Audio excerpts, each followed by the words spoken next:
Progress हमेशा इतनी मुश्किल क्यों होती है? क्योंकि हमें कंफर्टेबल जिंदगी पसंद है। लेकिन जैसे कि एक कहावत है, जहां आपका कंफर्ट जोन खत्म होता है, ग्रोथ वहीं से शुरू होती है। अगर आप अपने आप में सुधार लाना और आगे बढ़ना चाहते हैं तो आपको अनकंफर्ट यानी डिस्कंफर्ट को हैंडल करने की काबिलियत डेवलप करनी पड़ेगी। यह जिंदगी में आगे बढ़ने की चाबी है। बचपन से ही हमें असुविधाओं से, तकलीफों से नफरत करना सिखाया जाता है। जब हम बच्चे थे तब हमारे चेहरे पर दिखाई देने वाली हल्की सी बेचैनी भी हमारे माँ बाप को बता देती थी कि हम या तो भूखे हैं या फिर सोना चाहते हैं, और वो तुरंत हमारी बेचैनी दूर करने का उपाय कर देते थे। अब बड़े होने के बाद हमारा जब भी दर्द से सामना होता है, हम उससे उल्टी दिशा में झुकने लगते हैं। हमें यह एहसास ही नहीं होता कि असुविधाओं से इतनी नफरत ही हमारी जड़ता की वजह है। इसी वजह से हम अटके रहते हैं और प्रोग्रेस नहीं कर पाते।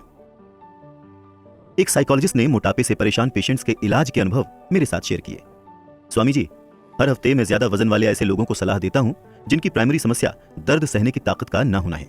जैसे ही उन्हें अपने पेट में भूख की हल्की सी भी टीस महसूस होती है, उन्हें लगता है कि कुछ खाकर इसे खत्म कर देना चाहिए।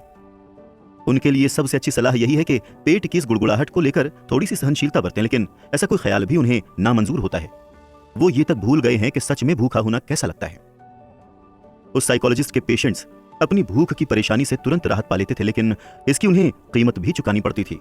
वो खुद को जिंदगी भर मोटापे का दर्द झेलने के लिए तैयार कर रहे थे। आप इन दोनों में से कौन सा दर्द चुनेंगे, ये सब बताएंगे आपको आगे आने वाले एपिसोड्स में। तो आप बने रहिए कुकू एफएम के साथ इस कमाल के सफर में।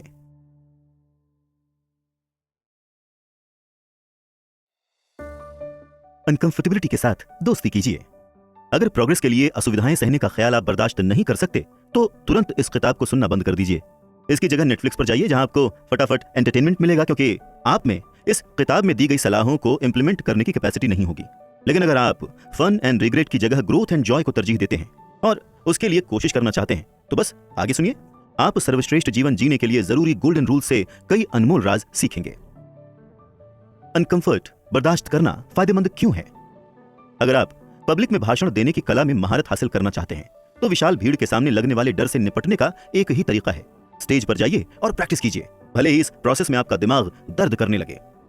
अगर आप कुशल बांसुरी वादक बनना चाहते हैं तो उसमें माहिर होने का एक ही ज्ञात तरीका है, आपको इसकी ट्रेनिंग लेने का कष्ट उठाना पड़ेगा और कोई रास्ता ही नहीं है। अगर आप मेडिटेशन में पारंगत होना चाहते हैं तो यह आसान काम नहीं साबित होने वाला। शुरुआत में आपका दिमाग शिकायत करेगा, आपको अनकंफर्ट से लड़ झगड़ कर आगे बढ़ना होगा और फिर स्वाभाविकता की स्थिति आपके लिए आनंद लेकर आएगी। जिंदगी जीने का गोल्डन रूल यह है कि प्रोग्रेस और पॉजिटिव चेंज हासिल करना हमेशा से एक अनकंफर्टेबल प्रोसेस रहा है। इसके लिए आपके दिमाग और बुद्धि को अपनी मौजूदा सीमाओं से परे जाकर नई स्किल्स सीखनी पड़ती हैं। बावजूद इसके कि यह काम अप्रिय साबित होगा, हमें अपनी प्रैक्टिस जारी रखनी चाहिए। फिर हमारे कंफर्ट की सीमाएं बढ़ती हैं और मन चाहा बदलाव होता है। हम आज बहुत सी चीजें आसानी से कर लेते हैं जो कभी हमारे लिए मुश्किल हुआ करती थीं, लेकिन ट्रेनिंग लेने से वो स्वाभाविक बन गईं। तो कामयाबी का राज असुविधाओं से विचलित न होना ही है। इसका यह मतलब नहीं है कि हम दर्द पैदा करने के लिए जानबूझकर अपना हाथ गर्म स्टोव पर रख दें। ये विशुद्ध मूर्खता होगी, लेकिन हमें यह याद रखना पड़ेगा कि प्रोग्रेस का सबसे बड़ा दुश्मन हमारे अंदर ही है, अनकंफर्ट से निपटने में हमारी असमर्थता। अनकंफर्ट बर्दाश्त करने की मानसिकता। अगर आप वक्ती तौर पर सबसे ज्यादा खुशी देने वाला काम करने की मानसिकता रखते हैं तो आप उस वक्त टीवी पर फिल्में देखेंगे जिस वक्त आपको काम करना चाहिए। आप उस वक्त इंटरनेट सर्फिंग करेंगे जब आपको एक्सरसाइज करनी चाहिए, और आप हेल्दी सलाह की जगह चॉकलेट चिप आइसक्रीम खाना पसंद करेंगे। इसके बजाय अगर आप मकसद भरी और स्थायी खुशी वाली जिंदगी जीना चाहते हैं तो आपको इस कंफर्ट जोन का जाल तोड़ना होगा। आरामदायक जिंदगी तरक्की की राह में सबसे बड़ी रुकावट है। यह आपको अपनी सीमाओं के पार जाने, नया नजरिया डेवलप करने और नई स्किल्स सीखने से रोकती है। जब आप अपनी बर्दाश्त करने की सलाहियत बढ़ा लेंगे, आपको कोई नहीं रोक पाएगा।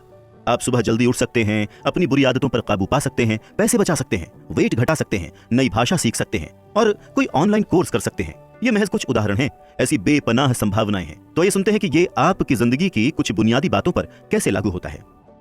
कसरत में अनकंफर्ट। हम सब अच्छी शेप में रहना चाहते हैं, लेकिन दिक्कत यह है कि वर्कआउट में स्ट्रेचिंग, मेहनत करने और पसीना बहाने जैसे काम शामिल होते हैं। जाहिर है कि ये अनकंफर्टेबल है और शारीरिक तौर पर असहज लगने वाला है, इसीलिए कई लोग इससे कतराते हैं। हालांकि एक सुडौल शरीर बनाने के लिए आपको इस अनकंफर्ट से उबरना ही होगा। उस कहावत को याद करिए, नो पेन नो गेन। मजबूती और सहन शक्ति डेवलप करने का यह इकलौता तरीका है। Professional uncomfort. कॉर्पोरेट वर्ल्ड में कई लोग जिम्मेदारियों और इंपॉर्टेंट ड्यूटीज को नापसंद करते हैं क्योंकि वो हमेशा मुश्किल होती हैं। अनिश्चितताओं की वजह से वो किसी नए असाइनमेंट से डरते हैं। नतीजतन वो असुविधाओं को तो कामयाबी से टाल देते हैं, लेकिन फिर अपने करियर में कुछ खास कर नहीं पाते। प्रोफेशनल प्रोग्रेस में बड़ी जिम्मेदारियां उठाना और नई स्किल्स सीखना शामिल है। इसके लिए आपको ऐसे किसी पेशे में भी कूदना पड़ सकता है जिसका आपको कोई तजुर्बा ही ना हो। इसलिए मुश्किल, अनकंफर्टेबल और चुनौती भरे काम स्वीकार करने की मानसिकता बनाएं। ऊपर की तरफ जाने का यही इकलौता रास्ता है। मौसम का अनकंफर्ट। गर्म या ठंडा मौसम महाप्रलय की निशानी नहीं है, यह कुदरत के निजाम का स्वाभाविक हिस्सा है। श्रीमद् भागवत गीता कहती है, मात्रा स्पर्शास्तु कौन्तेय शीतोष्ण सुख दुखदाह आगमा पाइनो नित्यास्ताम स्थितिक्षस्व भारत। अर्थात भगवान कृष्ण कहते हैं कि इंद्रियों और वस्तुओं के बीच संपर्क सुख और दुख की क्षणभंगुर धारणाओं को जन्म देता है। यह अस्थायी है। ये सर्दी और गर्मी के मौसम की तरह आते जाते हैं। इंसान को बिना परेशान हुए इन्हें बर्दाश्त करना सीखना चाहिए। स्वाद का अनकंफर्ट। हम सब जानते हैं कि हेल्दी डाइट अच्छी सेहत की कुंजी है, तो फिर हम इसे अपनाने से कतराते क्यों हैं? वजह साफ है। फ्रेंच फ्राइज और बर्गर्स हमारे टेस्ट बर्ड्स को फौरी खुशी देते हैं, जबकि हेल्दी फूड्स अक्सर जबान के लिए बेस्वाद साबित होते हैं। सोचिए, अगर आप अपनी स्वाद इंद्रियों को अनकंफर्ट स्वीकार करने की ट्रेनिंग दे सकें, तो ऐसे में अनकंफर्ट का मतलब पर्सनल ट्रेजेडी नहीं होगा, बल्कि अपनी सेहत के लिए सबसे अच्छे खाने के सामान को चुनने की आपकी क्षमता विकसित होगी। ये महज कुछ उदाहरण थे इस सिद्धांत को हाईलाइट करने के लिए कि दर्द सहने की इच्छा के बिना पर्सनल विकास हासिल नहीं किया जा सकता। अब आइए देखते हैं कि हम अपने कंफर्ट जोन से बाहर रहना कैसे शुरू कर सकते हैं, क्योंकि अगर हमने इसमें महारत हासिल कर ली तो हम जिंदगी में किसी भी चीज में महारत हासिल कर सकते हैं। अनकंफर्टेबिलिटी के साथ कंफर्टेबल बनिए। ध्यान रखिए कि व्यक्तित्व की इस बेहद फायदेमंद खासियत को डेवलप करने में वक्त लगता है, लगातार कोशिश और धीरज की जरूरत पड़ती है। अब तक अगर आपने इसकी इंपॉर्टेंस को समझ लिया है तो दृढ़ संकल्प और प्रॉपर प्लानिंग के साथ आप हर हाल में कामयाब होंगे। सबसे पहले आपको अनकंफर्ट को लेकर अपना नजरिया बदलना होगा। अनकंफर्ट को दुश्मन मानने की जगह उसे प्रोग्रेस करने का मौका मानिए। अपना सर्वश्रेष्ठ बाहर निकालने की दिशा में अपना पहला कदम लीजिए। दूसरी अहम बात यह कि आपको छोटे छोटे कदम उठाने का धीरज रखना होगा, क्योंकि बदलाव धीरे धीरे ही होता है। ये 1% रूल है। आप एक दिन में पापी से धर्मात्मा नहीं बन सकते।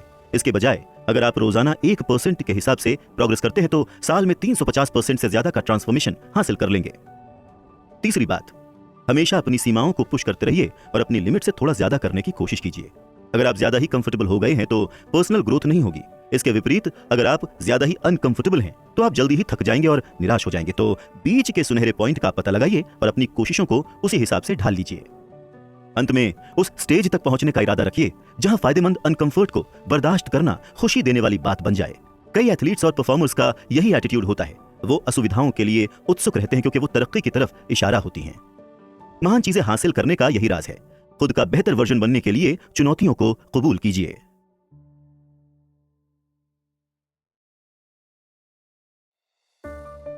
सेल्फ इंप्रूवमेंट के लिए एक डायरी रखिए। रोजमर्रा के कामों को लिख कर रखना खुद को कोच करने का एक इंटीमेट तरीका है।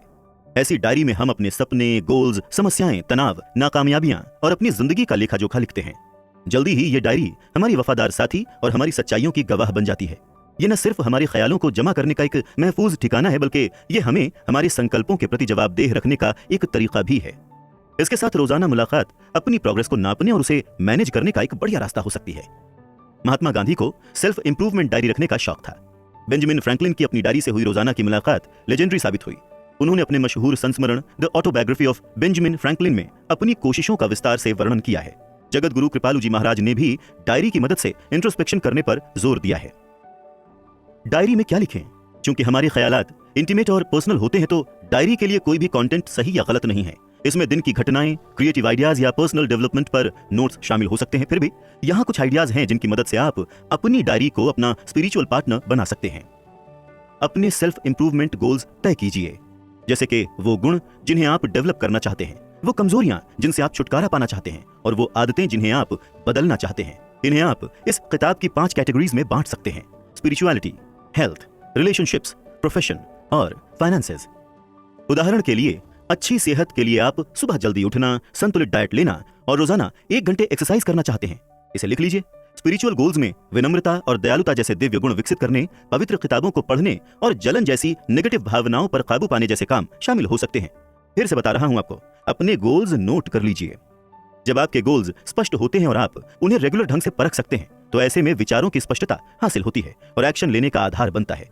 फिर जब आप रोजाना सुबह उठते हैं, आप काम करने के लिए सिस्टमैटिक ढंग से चीजें चुन सकते हैं। अपनी डेली प्रोग्रेस रिकॉर्ड कीजिए। अपना दिन इन चीजों का आकलन लगाते हुए खत्म करिए, विंस, फेलियर्स और इनसाइट्स। आपने कौन से गोल्स हासिल किए, अपनी प्रोग्रेस पर खुशी महसूस कीजिए और पॉजिटिव चेंज लाने वाले ख्याल और एक्शंस को जारी रखने का पक्का इरादा कर लीजिए। क्या आपके उत्साह ने या आपके पॉजिटिव माइंडसेट ने टारगेट पूरा करने में आपकी मदद की? अगर हां, तो इसे आगे भी जारी रखिए। इसी तरह सावधानी और ईमानदारी से अपनी नाकामयाबियों का मूल्यांकन कीजिए।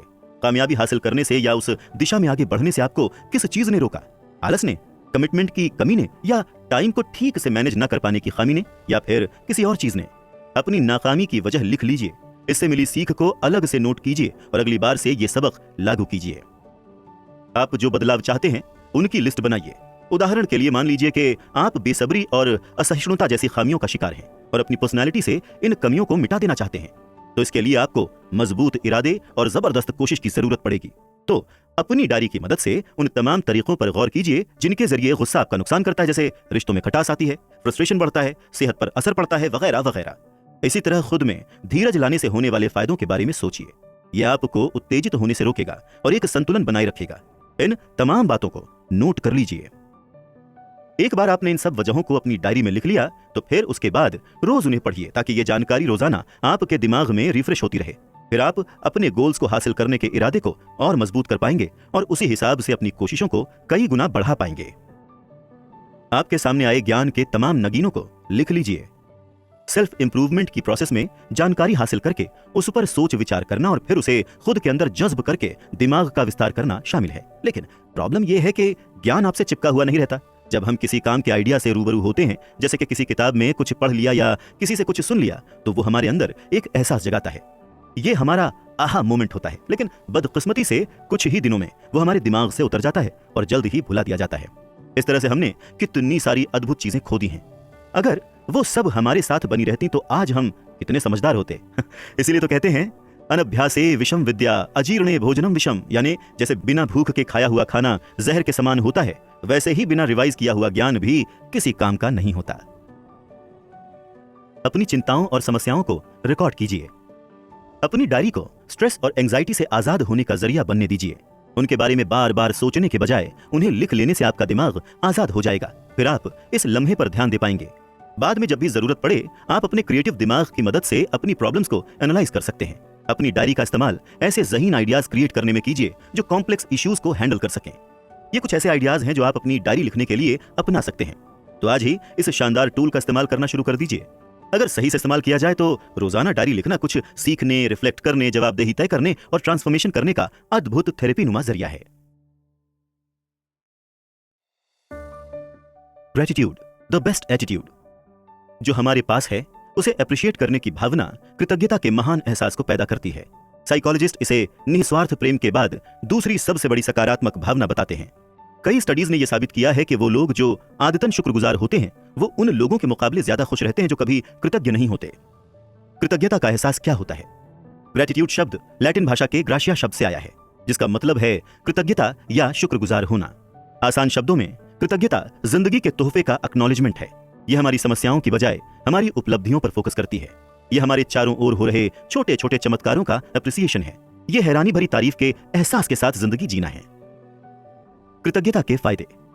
यह शानदार एहसास पॉजिटिव थिंकिंग के आर्ट में इंपॉर्टेंट रोल निभाता है। पॉजिटिव साइकोलॉजी की फील्ड में हुई रिसर्च ने कृतज्ञता में हुए इजाफे को खुशी से जोड़ा है। जो लोग इसे अमल में लाते हैं उनमें लचीलापन ज्यादा होता है, क्योंकि उनमें चुनौती भरी सिचुएशंस को पॉजिटिवली समझने की काबिलियत होती है। जब आप सचमुच अंदर से शुक्रगुजार होते हैं, आप ज्यादा जिंदा दिल बनते हैं। आप फ्यूचर को लेकर आशावादी हैं। आपका प्रोफेशनल नजरिया ब्राइट है। आप तनाव से बेहतर ढंग से निपट सकते हैं और आप सेवा के माध्यम से मानवता को कुछ न कुछ लौटाने की ख्वाहिश रखते हैं। कृतज्ञता हमें चीजों को हल्के में लेने से रोकती है। आपने गौर किया होगा कि जब आपको कोई तोहफा मिलता है या आप नई कार खरीदते हैं या आपकी नई नई शादी होती है तो आप कैसा महसूस करते हैं? एक उत्साह और नएपन का एहसास होता है, लेकिन धीरे धीरे वो खत्म हो जाता है। आप चीजों को हल्के में लेने लगते हैं और उनकी अहमियत को कम कर देते हैं।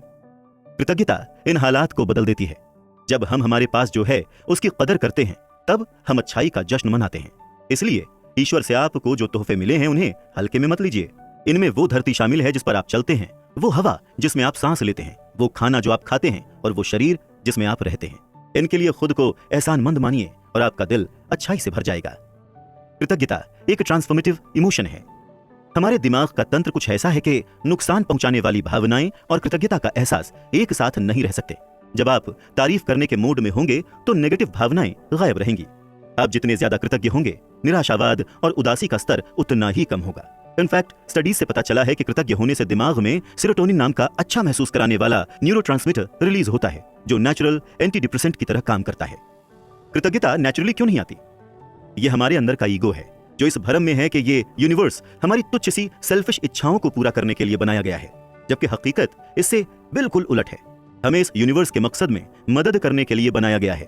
हर चीज पर अपना हक समझने की ये झूठी भावना ही शिकायतें, लालच और नाराजगी के रूप में जाहिर होती हैं। अगर हम हम्बल होना सीख जाएं तो हम यूनिवर्स के क्रिएटर का हमारे लिए भरपूर प्यार देख पाएंगे, जो उसकी ढेरों क्रिएशंस में बिखरा पड़ा है। इसीलिए कृतज्ञता हम्बलनेस का ही एक नतीजा है, जो हमें खुद से बाहर अच्छाई के सोर्स को पहचानने में मदद करती है। कृतज्ञ होने की वजहों को नोट करके रखिए। कृतज्ञता की नोटबुक आपको मिली दुआओं पर फोकस करने का बेहतरीन तरीका है। ये नोटबुक पिछले चैप्टर में डिस्कस की गई स्पिरिचुअल डायरी का हिस्सा हो सकती है। इसमें आपके साथ जो कुछ भी अच्छा हुआ वो लिखिए और शुक्रगुजार होने की वजहों को दर्ज कीजिए। फिर उन ख्यालों के साथ जिएं और कृतज्ञ होने की मानसिकता को बनाए रखें। कृतज्ञता की प्रैक्टिस कैसे करें, इसे आज से ही लागू करने के कुछ तरीके मैं अब आपको बताने वाला हूं। पहला, उन सभी बुनियादी चीजों को याद कीजिए जिनका होना आप हल्के में लेते हैं, जैसे कि आपके सिर पर छत, साफ हवा, अच्छा खाना, आपका परिवार और दोस्त। हर रात सोने से पहले दिन में हुई किसी अच्छी घटना के बारे में या किसी अच्छे शख्स से हुई मुलाकात के बारे में लिखिए। दूसरा, कुदरत कितनी भरी पूरी है, इसे देखना सीखिए। सर्दियों के ठंडे दिन में सूरज की गर्माहट को महसूस कीजिए। गुलाबों की महक लेने के लिए रुकिए। अपनी त्वचा पर बसंत की हवा की ठंडक महसूस कीजिए। सफेद बादलों की चादर में लिपटे नीले आसमान की खूबसूरती को निहारिए। और इसी तरह की और भी बहुत सारी चीजें। कुदरत का परफेक्शन चमत्कृत कर देने वाला है। ऐसी छोटी छोटी बातों पर ध्यान देने से दिमाग दूसरों में मौजूद अच्छाइयां पहचानने के काबिल होता है। तीसरा, ईश्वर को धन्यवाद दीजिए। अपने रचयिता के आगे खुद को झुकाइए, क्योंकि उसने आपको सब कुछ दिया है, आपके शरीर समेत। उसकी महानता को स्वीकार कीजिए, क्योंकि वो दिव्यता और अच्छाई का स्रोत है। ईश्वर को धन्यवाद देना सभी प्रार्थनाओं में सबसे शक्तिशाली प्रार्थना है। दुनिया के सभी धर्मों और मान्यताओं में इस पर बहुत ज्यादा जोर दिया गया है। इस तरह रोजाना अपने आसपास मौजूद मंगलदायकता और विपुलता का जश्न मनाइए और इसके लिए ईश्वर के प्रति अपनी हार्दिक कृतज्ञता व्यक्त कीजिए। कृतज्ञता को अपना एटीट्यूड बनाइए, आज, कल और हमेशा के लिए।